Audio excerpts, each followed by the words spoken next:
It is never easy to change a long-standing habit.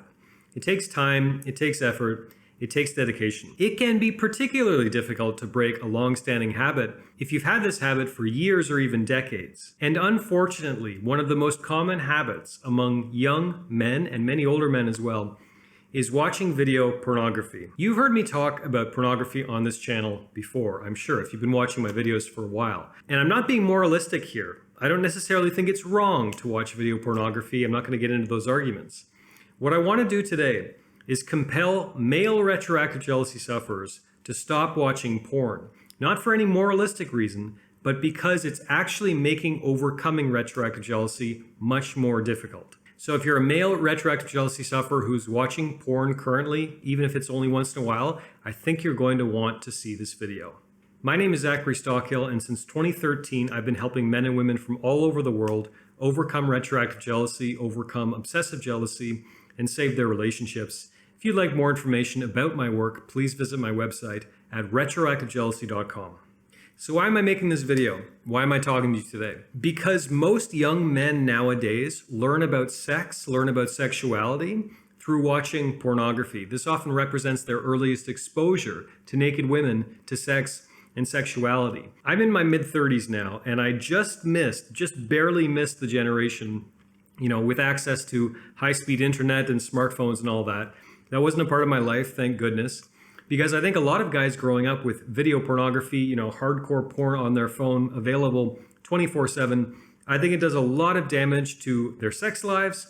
I think it can do a lot of damage to their own conceptions of what constitutes good sex, what women want. And I think this is a serious problem, in particular for retroactive jealousy sufferers.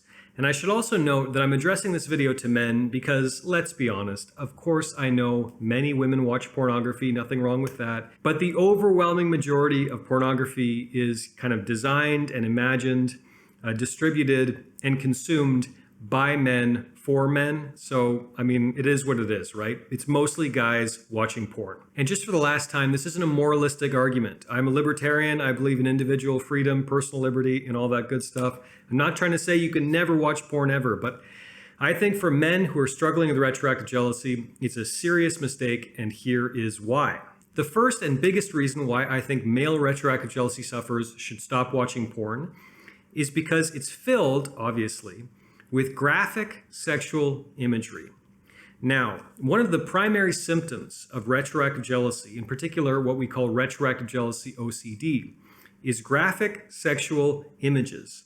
In particular, what I call mental movies, where you're having all these crazy videos, all these crazy movies in your head with all kinds of graphic sexual encounters, maybe with your girlfriend or your wife with their ex, or some detail about your girlfriend or wife's past sex life that you can't seem to forget about. You probably know what I'm talking about if you're a male retroactive jealousy sufferer or if you're a female retroactive jealousy sufferer.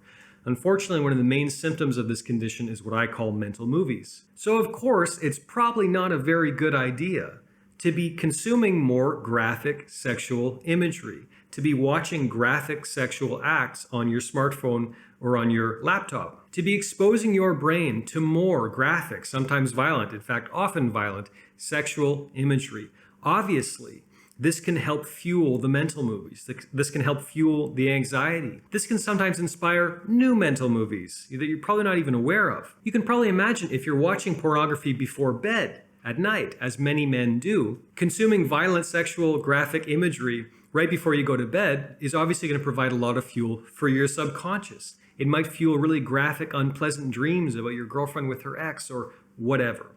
The point is, you need less of that stuff, not more. And obviously, it doesn't take a brain surgeon to realize that if you're struggling with graphic sexual imagery, intrusive thoughts, mental movies, that kind of thing, consuming more of that kind of stuff is probably not a good idea. This is the first, and in my view, the most obvious reason why any male retroactive jealousy sufferer should stop watching porn. The second reason I think every male retroactive jealousy sufferer should stop, or at the very least limit, his consumption of video pornography is because your sex life will improve. Your desire for your girlfriend or wife will absolutely go up. Your ability to be in the moment and enjoy and be spontaneous during sex will improve. When you're relying on your own instincts and you're going on your own sort of sexual habits and your own sort of sexual appetite, rather than being inspired by graphic, unrealistic, often degrading and violent sex that you're watching on a screen. Not a moralistic argument, again, but I think it's pretty fair to say, again, that 99% of porn is distributed and consumed by men for men. 99% of video pornography does not represent what women actually want in bed. You're going to be a much better lover, I really believe, if you're not watching video pornography all the time, if instead you're getting in touch with your own sexuality, your own instincts, maybe you're reading books about sex or going to workshops or whatever. There are better ways to learn about sex. This is the understatement of the millennium. There are much better ways to learn about sex and sexuality and have great sex than watching video pornography. The final reason I think every retroactive jealousy sufferer, but frankly just about every guy, should stop watching video pornography is you will be more attractive to women. You will be more attractive to your girlfriend or wife. You'll be more attractive in the world in general.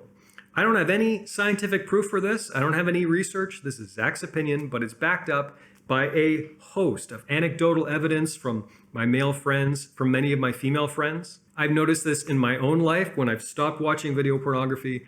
You just feel more confident. I mean, it's not a very, in my view, manly, sexy thing to do to be pleasuring yourself behind a video screen. Wouldn't you rather be pleasuring your wife or your girlfriend or out meeting new women, as the case may be, if you're single?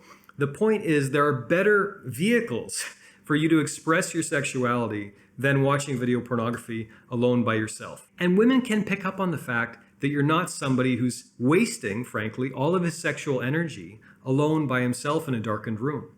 And of course, I'm not trying to mock. I'm not trying to judge even. Like, I get it. I'm a guy. We're all guys. We've all been there. We've all done that, right? Needless to say. But the point is, I can tell you from my own experience. I can tell you from the experience of so many coaching clients of mine over the years and so many of my guy friends, you'll be more attractive to women. You'll have better interactions with women. You'll be sexier to women if you're not wasting all of your sexual energy. If you're instead getting deeper in touch with your own sexual urges, your own sexual instincts, relying on your own sort of inner sexual compass, rather than being influenced in many sort of ways that you might not even realize by graphic, violent, degrading, often humiliating video pornography. Your sex life will improve, your interactions with women will improve, and in all likelihood, your retroactive jealousy will improve if you stop, or at the very, very least, extremely limit your consumption of video pornography. Okay, that's it. That's all I have for you today. Never in a million years did I think that I'd be talking about this stuff in front of thousands of people on the internet, but here I am. If you got anything out of this video, if you benefited from this in some way, or you found it interesting or thought-provoking, I would really love to hear from you. You can leave a comment beneath this video telling me your thoughts. Try not to get too graphic because YouTube will shut us down. I'd also appreciate it if you could click like on this video to let me know that you appreciated it. And while you're at it, please make sure you are subscribed to my channel to be notified of new videos moving forward. Thanks again for watching, and I'll talk to you again very soon.